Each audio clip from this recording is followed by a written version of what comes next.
പിതാവിൻ്റെയും പുത്രൻ്റെയും പരിശുദ്ധാത്മാവിൻ്റെയും നാമത്തിൽ ആമീൻ.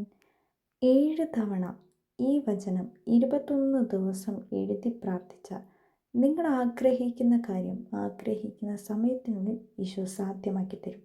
വിശ്വാസത്തോടെ പ്രാർത്ഥിക്കുന്നതെല്ലാം നിങ്ങൾക്ക് ലഭിക്കും.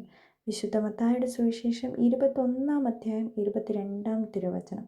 ഉറച്ച വിശ്വാസത്തോടെ നിങ്ങൾ വചനം എഴുതി പ്രാർത്ഥിക്കുക. വചനം എഴുതി പ്രാർത്ഥിക്കുന്ന സമയത്ത് നമുക്ക് ഇഷ്ടമുള്ള നിയോഗം സമർപ്പിക്കാം. അതേപോലെ തന്നെ നിങ്ങൾക്ക് 33 തവണ എഴുതി പ്രാർത്ഥിക്കാം. 33 തവണ 21 ദിവസം എഴുതി പ്രാർത്ഥിക്കാം.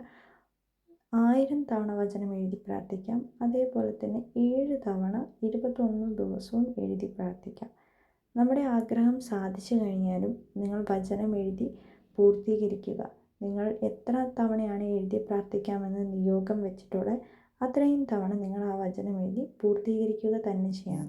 വചനം എഴുതി പ്രാർത്ഥിക്കാൻ തുടങ്ങുമ്പോൾ നിങ്ങളുടെ ജീവിതത്തിൽ നിങ്ങൾ ആഗ്രഹിക്കുന്ന കാര്യങ്ങളിൽ മാത്രമല്ല, നിങ്ങളുടെ ജീവിതത്തിൽ നിങ്ങൾ ഏതൊരു കാര്യം ആഗ്രഹിച്ചാലും അതെല്ലാം അതിവേഗം സാധ്യമാക്കി തരും. ഉറച്ച വിശ്വാസത്തോടെ ഇന്നു മുതൽ വചനം എഴുതി പ്രാർത്ഥിക്കുന്ന എല്ലാ മക്കളിലേക്കും ഈശോയുടെ അത്ഭുതവും അനുഗ്രഹവും ചൊരിയുക തന്നെ ചെയ്യും. നിത്യം പിതാവിൻ്റെയും പുത്രൻ്റെയും പരിശുദ്ധാത്മാവിൻ്റെയും നാമത്തിൽ ആമേൻ.